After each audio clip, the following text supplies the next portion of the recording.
இரு இரு. துண்டை எடு எடு எடு. ஏ என்னதுடா அது?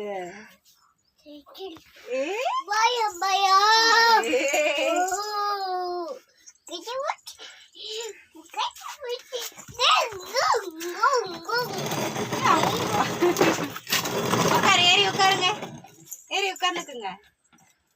ஆமா ஏறி வரேன். ஏ இது என்ன? பிடிச்சிருக்கா? அது இது பேட்டரி போட்டு சவுண்டு பாட்டு வரும். பிடிச்சிருக்கா?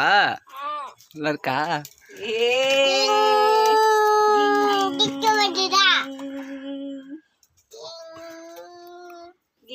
வா வா தள்ளிட்டு வா. இல்ல ஆடுற மாதிரி பாக்குறா, இப்படி ஆட்டுற மாதிரி.